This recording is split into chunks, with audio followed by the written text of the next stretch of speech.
Through the ages, many have chosen to explain heavenly events through astrology, the belief that the heavens exercise a supernatural influence over life here on Earth. From the dawn of history, man has stood on Earth gazing into the heavens, trying to make sense of it all. Staring into the vastness of space and twilight, what could have been more baffling to early man? The setting sun disappearing with the light and its warmth, the rising moon ushering in the cold, dark night, and a light show of distant stars slowly materializing before their eyes. For most ancient civilizations, anything that couldn't be explained by the primitive science of the day was believed the result of supernatural, often divine forces at play. They noticed patterns in the great star grid that have been passed down to us remarkably intact as the constellations of the zodiac.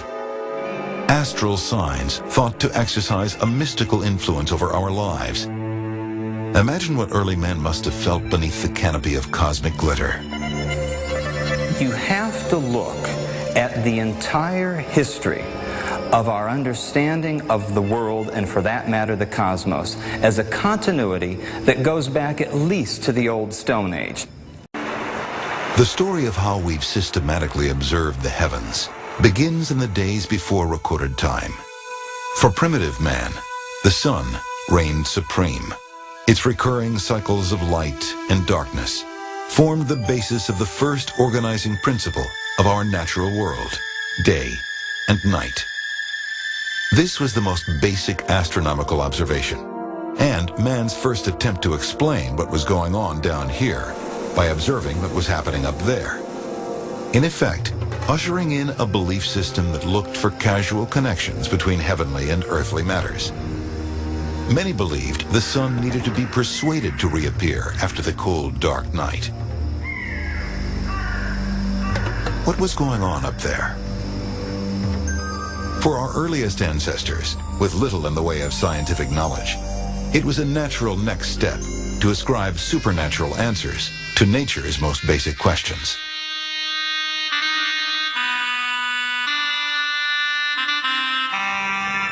Early man's sense of wonder at the sun's immense powers led naturally to belief in a sun god. In different forms, they are found in the pantheons of many early cultures. On the ceilings of Egyptian temples, the red dots follow the sun's daily path across the sky, a painstaking and elaborate tribute to the god that brought them day and night. In fact, the Egyptians explained the sun's daily cycles through the goddess Nut. Her arched body was said to cover the whole earth. Every night, she swallowed the sun. It then trailed through her body to rise again the following morning. The sun also provided the most basic natural daily clock. Most primitive people noticed a relationship between time and shadows. And it was in ancient Egypt that the first recorded sundials were found. By 1724, the Maharaja Jai Singh in India had created the world's largest sundial, accurate to within 20 seconds.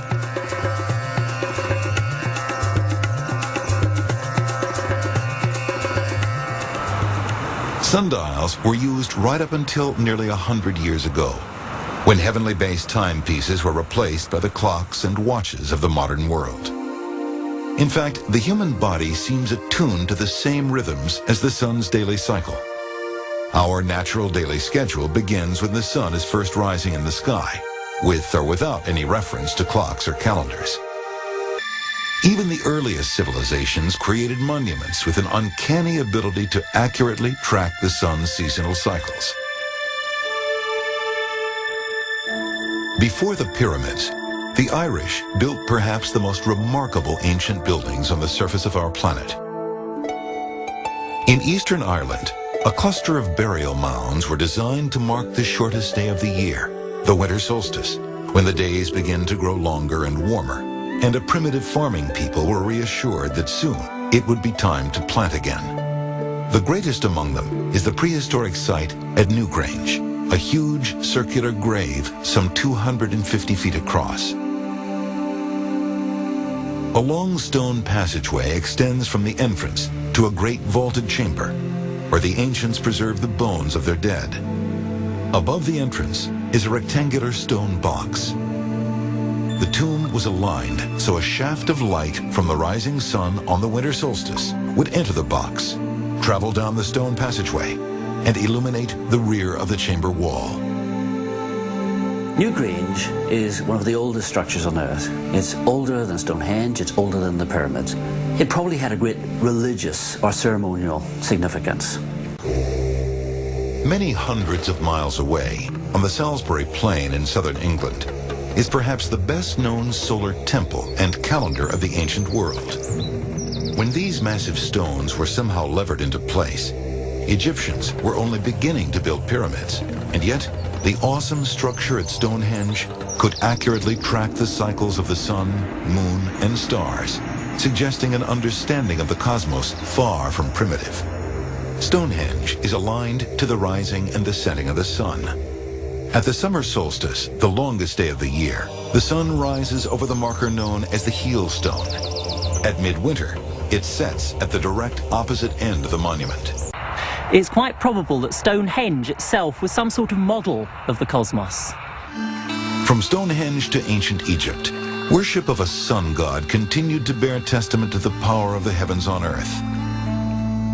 One pharaoh, Akhenaten, was engaged in a bitter struggle with the priesthood by claiming a direct alliance with Egypt's all-powerful sun god. 1400 years before the birth of Christ, Akhenaten proclaimed the sun god all-powerful and banned the worship of any other. In ancient Egypt, the sun was called the Aten, the pharaoh's name meaning loosely, friend of the sun. Akhenaten closed any temple not in tribute to the Aten and marshaled gangs to literally wipe the names of all other gods from all public buildings. All mankind was to worship the sun, the Aten, the sole and supreme deity. But encouraged by their priests, the people rose up, refusing to abandon the old gods and goddesses. Soon after Akhenaten's death, the old gods were restored, and a new pharaoh, a boy of just 9, came to the throne. His real name was Tutankhaten, again in honor of the sun. But with the disgrace of the previous pharaoh, the young king realigned himself with the beloved god of Thebes called Amun, and became known instead as Tutankhamun, the most famous Egyptian king in history. But for the ancient Egyptians, the sun was even more than an object of worship and the foundation of a religious sect. It provided the basis of their understanding of the seasonal year, a legacy still with us today. To complete one full circuit, the Egyptians knew it took the sun roughly 360 days. To this day, a circle is divided into 360 degrees, each degree representing the distance traveled by the sun against the background of stars in one day. And yet, the ancient Egyptians were well aware that the true year is 365, not 360 days.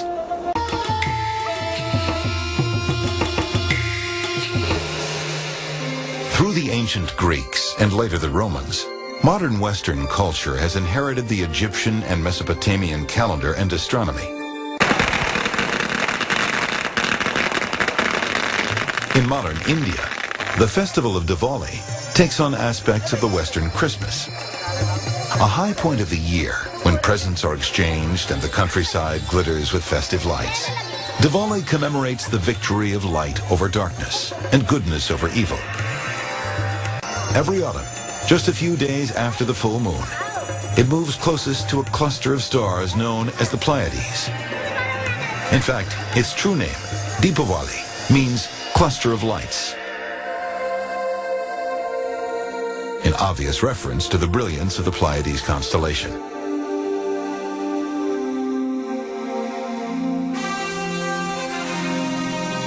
But the history of our understanding of the heavens has generated more than seasonal and religious calendars. Modern superstition and supernatural connections between heaven and earth also have ancient roots in celestial events.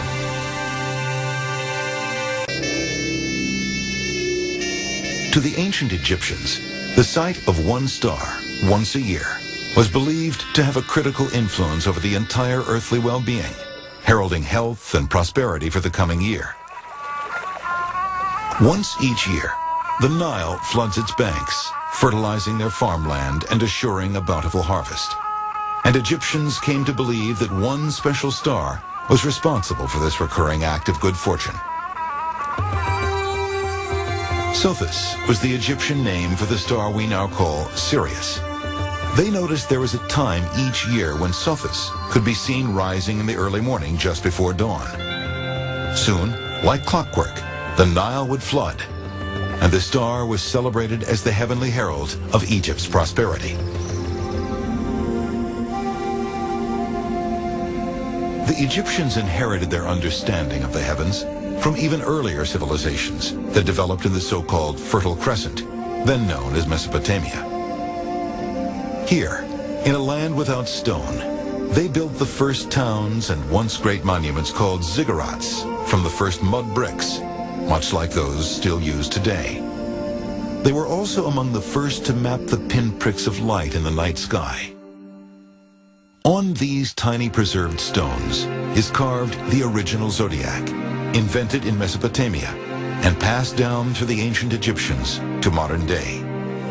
It was here in Mesopotamia, when man first attempted to track the stars above, that the two great paths of understanding the heavens began to emerge: the science of astronomy and the beliefs of astrology.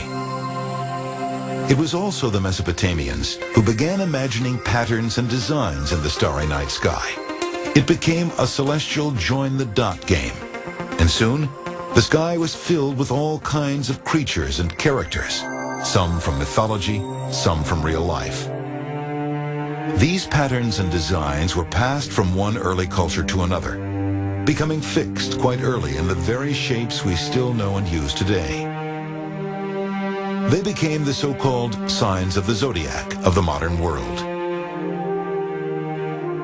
They formed a band completely encircling the sky, and through which the sun, moon, and planets pass in their travels across the heavens.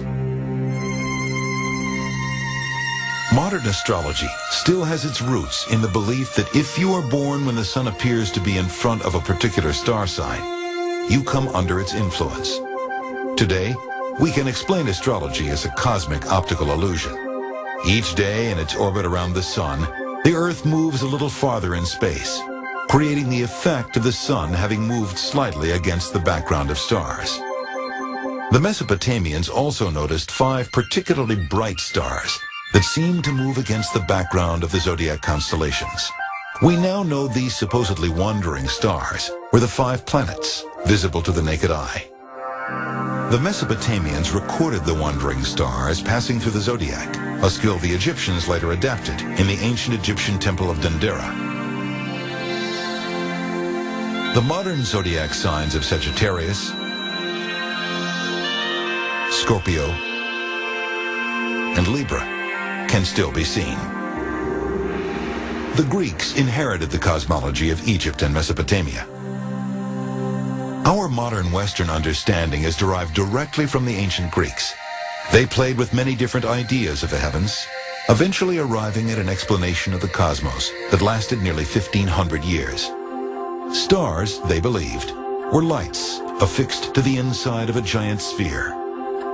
The sun and the planets were set inside, attached to a series of crystal spheres, whose rotations explain the movement of the heavens as recorded through the ages. Ptolemy, a great Greek mathematical genius, cleverly explained the orbits of all the planets with the Earth at the center of the solar system. It was his theory that was to last until the 16th century, when Copernicus came up with a new cosmic order, in which the sun, not the Earth, lay at the center of the system. And his work would lead to even more breakthroughs. Mysteries like the apparent backward movement of some planets were soon explained, using the new arrangement of the solar system. This vision of the cosmos proved an important marker in the history of our understanding of the heavens. It also contributed to the diverging paths of astronomy, a science that can be tested for truth, and astrology, a mystical belief system. Today's astrological charts and the meaning we ascribe to the various signs are based upon models created thousands of years ago. Yet since that time, due to the very slow wobble of the Earth on its axis, the dates when the sun is in front of the particular sign of the zodiac have changed. In fact, each has moved one entire constellation, meaning that people who now believe they were born in Aries were in reality born in the Pisces of the original charts.